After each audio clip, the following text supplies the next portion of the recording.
Bismillah, alhamdulillah, wa salatu wa salamu ala rasulillah. Amma ba'd, assalamu alaikum wa rahmatullahi wa barakatuhu. Сабақтар сулантауыз жин жана шайтандар аламы. Өтүрүүчү маселебиз шайтан жана жиндердин адамга психикалык тараптан таасири.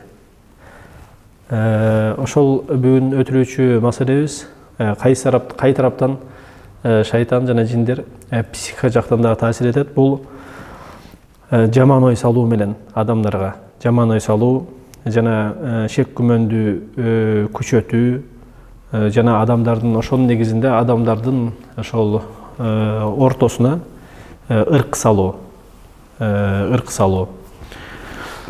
Шайтан ушул бул бир чоң бир акыбал десе болот. Бул нерсени дайыма салып турат жана кандай мүмкүнчүлүк болбосун ушуну колдонгон, ушул куралын колдонгонго аракет кылат. Бул кандай сүрөттө болот? Бул биринчиден Аллах Тааланы эстөөдөн жүз бурдуруу менен. Аллах Тааланы эстетпей, бөлөк нерсе менен эмне шугулдандырат, алектендирет. Же мисалы үчүн Аллахка моюн сунуу, ибадат кылуунун ордуна эмнени салат?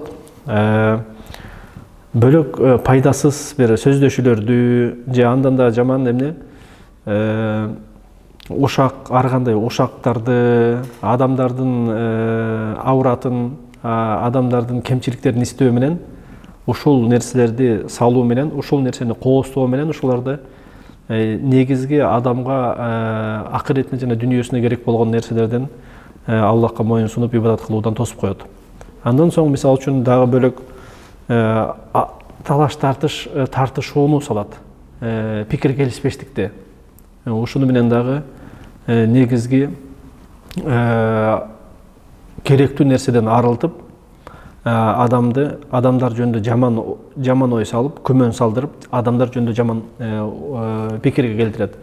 Бул өтө чоң нерсе, себеп дегенде адам жөнүндө жакшы ойлош керек негизи. Себеп дегенде Аллах Таала бизди адамдардын жүрөгүнө кирүүгө буйруган эмес, биринчиден. Экинчиден, адамдын ичиндеги жүрөгүндөгү нерсени Аллахтан бөлөк эч ким билбейт. Ошол себептен эң жаман бир көрүнүш, балким адамзатта десе болот, өзгөчө, ошол бизде, кыргыздарда өзгөчө.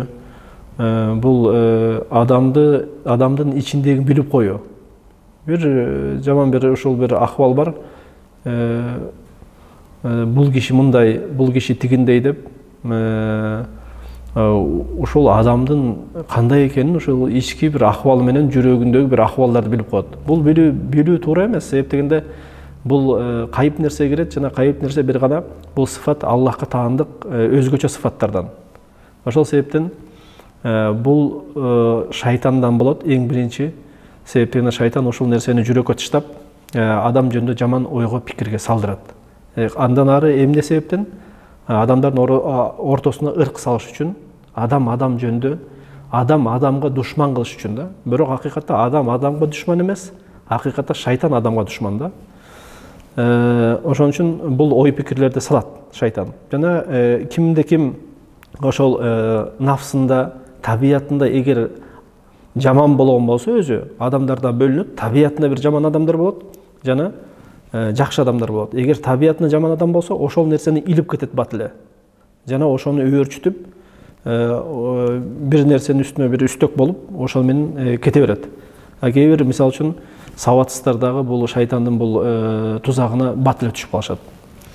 Хадис келет, хадис имам Муслим рываят кылат. Кыямат, жаннат жана тозокту сыфаттоо китебинде имам Муслим рываят кылат. Жабир ибн Абдуллах радиаллаху анхумадан пайгамбарыбыз айткан экен, шайтан адамдарга ырк душмандыкты салуудан үмүтүн үзбөйт дейт. Шайтан ушул ыкманы, ушул куралды колдонуп ушул курал ишке ашысынан үмүтүн эч качан үзбөйт да. Себеп дегенде адам баласы ошо кызык нерсе, негизи адам негизинде баары бир тууган келет. Кайсы адам болбосун бири-бирине Адам алейхиссалам жаралган. Демек бир тууганды күйүмдүү болуш керек, душман эч убакта болбош керек.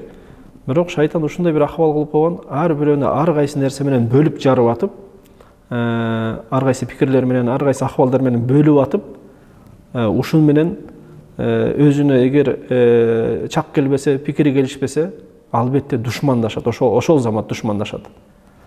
Демек, шайтан ошол пайгамбарыбыз айткандай, адамдарды душмандашуу менен, ортолоруна ырк салуу менен бузуудан эч качан үмүтүн үзбөйт дейт. Жана бөлөк хадисте келет, пайгамбарыбыз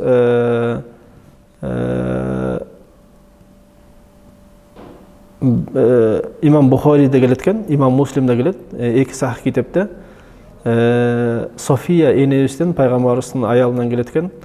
Пайгамбарыбыз бир орозо айында итикафта отурганда София энебиз кечкемал зыярат кылып келет.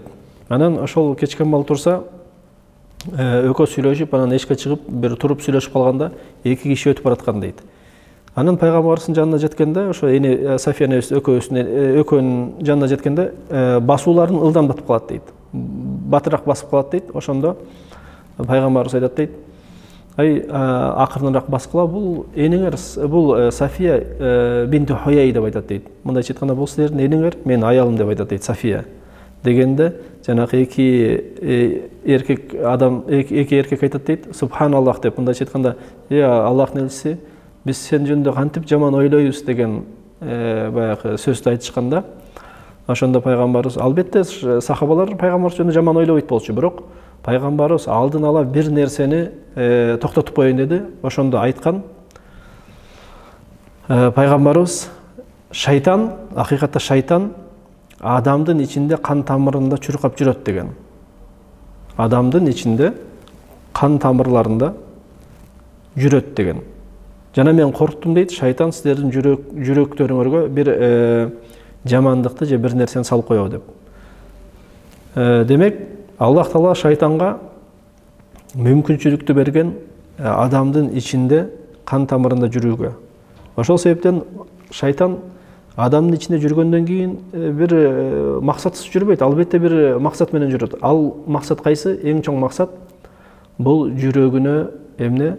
Кайгы, капа, кыжалат, ушул нерселерди салуу, жана шек, күмөн, ушул жүрөгүнө эмне? Багыт алат, жана жүрөгүн ээлегенге аракет кылат. Демек, ким болбосун эч качан шек, күмөнгө албаш керек, жана адамдар жөнүндө эгер жаман бир ой пайда боло турган болсо, албетте үзүр истегенге аракет кылсын ошол кишиге. Себеп дегенде канча күмөндөр калып чыгат. Аллах Таала Куранда айтат: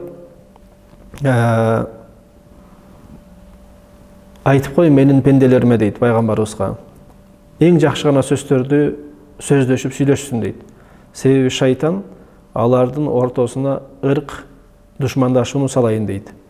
Жана шайтан акыйкатта адам баласына ачык айкын душман. Демек, шайтан душман экенин эч качан унутпаш керек. Бул адамга эң биринчи жана эң чоң душман. Жана билиш керек, негизинде адам жөнүндө жаман ойдо болбош керек. Жаман күмөнгө алдырбаш керек, жаман пикирде болбош керек.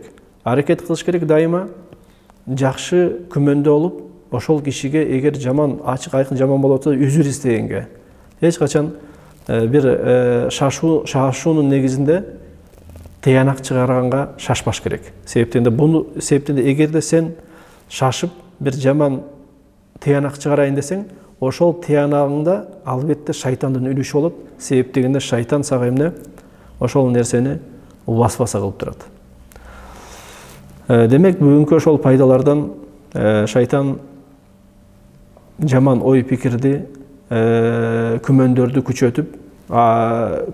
Эмне максатта? Адамдардын ортосунда шек, күмөн жана душмандашууну салыш үчүн. Ушуну менен токтоп турабыз сабагыбызды. Бүгүнкү адаттагы дуабыз: Бул дуа өтө маанилүү дуа. Бул дуа кимге таандык, кимде ким уйкусунда жаман түш көрүп, жана бир кыжалат, бир акыбал айлап турган болсо. Бул көп адамдарда менен болот. Көп уктай албайт, уктаса жаман түштөр келе берет. Жана ошонун негизинде кайгырып, кыжалат боло берет. Мына ошондой бир ошолорго каршы бир дуалардан имам Абу Дауд риваят кылат, Абдуллах ибн Амрдан пайгамбарыбыз саллаллаху алейхи вассалам айткан дейт. Кимде ким силердин кимиңер түшүңөрдө жаман боло турган болсоңор, жаман түш көрүп кыжалат боло турган болсоңор, анда мынтип айтсын дейт. Аузу би калиматиллахи тамма мин гадабихи ва иқабихи ва шарри ибадихи ва мин хамазати шаятин ва ан яхдурун. Ошондо эгер кимде ким ушуну айтса дейт пайгамбарыбыз, шайтан ага зыян бербейт дейт. Мааниси Аллах Тааланын кемелдүү ысым сыфаттары менен коргонуу сурайм. Эмнеден? Анын ачуусунан, Аллах Тааланын. Жана анын жазасынан, жана анын пенделеринин жамандыгынан, жана шайтандын васвасаларынан, жана ошол шайтандын келүүсүнөн. Кандай акыбал болбосун, эгер дуага көңүл бурсак, бүт нерсенин бардыгын Аллах Тааланын кемелдүү сыфаттары менен гана коргонуу сурайбыз. Аллах Тааланын өзү менен деген сөз. Жана бөлөк эч ким бул маселеде ага эч ким шерик боло албайт, жана болбойт. Аллах Таала баарыбызды